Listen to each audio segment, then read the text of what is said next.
In the early hours of Thursday morning, June 18th, Ukraine carried out the largest drone attack against Moscow in the history of Russia and modern warfare. According to the mayor of Moscow, Sergei Sobyanin, Russian air defenses intercepted at least 194 drones aimed at the capital. This number far exceeds recent attacks, which usually involved only a few dozen drones. The attack was part of a broader Ukrainian operation in several regions of Russia. The Russian Ministry of Defense stated that it intercepted nearly 1,000 drones in total, including over the Sea of Azov. As a direct consequence, flights at all major airports in Moscow were temporarily suspended. Among the main targets was the oil refinery in Moscow, located in the southeastern district of Kaputinia, just 15 kilometers from the Kremlin.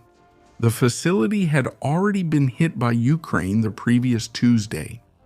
Several images show Russian soldiers and civilians firing and launching portable Igla-S missiles from the ground to try to intercept drones approaching the refineries, with thick columns of black smoke rising into the sky. Another impressive recording captures a large explosion that shook part of the petrochemical complex, ripping the roof off a large fuel tank and throwing it into the air. Residents of the southeastern region of Moscow, near Kaputinia, reported waking up to a series of explosions, heavy smoke, and a strong smell of burning in the early hours of the morning. Residents reported chaotic scenes, such as panic and a terrible smell of sulfur, harming air quality and making it difficult for people to breathe inside their apartments and houses. The attack, which left at least 17 people injured, was part of a broader Ukrainian offensive over a vast area of Russia, with air defenses intercepting nearly 1,000 drones, according to the Ministry of Defense itself.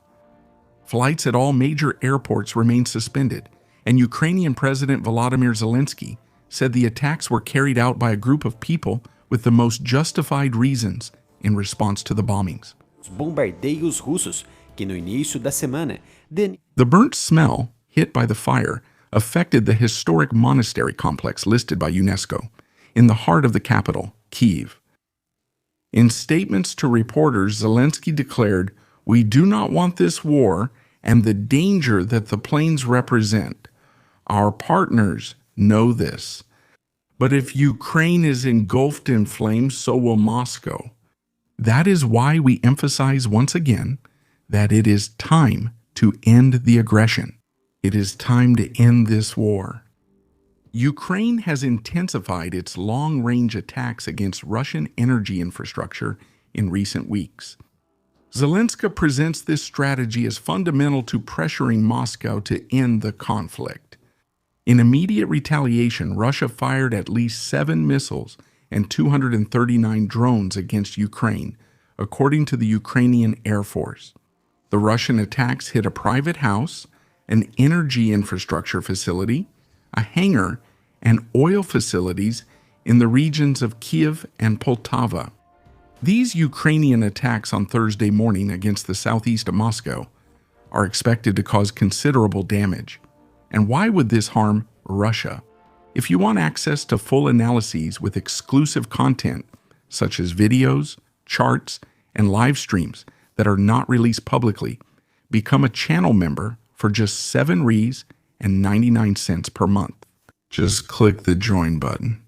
Russia relies heavily on oil revenues for at least a third of its state budget. Since the beginning of the war, the country has faced stricter sanctions from the European Union and the United States, which have reduced its pool of buyers. The Ukrainian attack on Moscow took place while President Volodymyr Zelensky was attending meetings with NATO leaders in Brussels to discuss Ukraine's military needs, especially air defense systems. Right after the G7 summit in France, Zelensky stated that all the leaders agreed to help Ukraine acquire more air defense capabilities, and that the American President Donald Trump received his suggestions positively. This morning, during the NATO defense ministers' meeting in Brussels, Secretary General Mark Rutte revealed that he had discussed the war with Zelensky the previous day. Rutte emphasized that Ukraine is doing very well, citing Russian losses of between 30,000 and 35,000 soldiers per month. Mark Rutte added that talks are ongoing with all allies to ensure that Ukraine has what it needs, including interceptor missiles and weapon systems. The NATO meeting is taking place at a delicate moment for Europe, following statements and officials from the Donald Trump administration about plans to reduce American forces and equipment stationed on the continent. The American Secretary of War, Pete Hegseth, announced a 6-month review of the posture of American forces in Europe, with the goal of ensuring that NATO moves forward quickly and irreversibly, so that Europe takes greater responsibility for its own defense. Hegseth emphasized that Washington's annual contribution to the alliance will be contingent on other countries meeting their defense spending targets. According to him, where allies do not invest urgently, the American contribution will be reduced. To have full access, complete this video. Just become an exclusive member of the channel for only $7.90, our dollar, $7.99 per month. Just click the Become a Member button.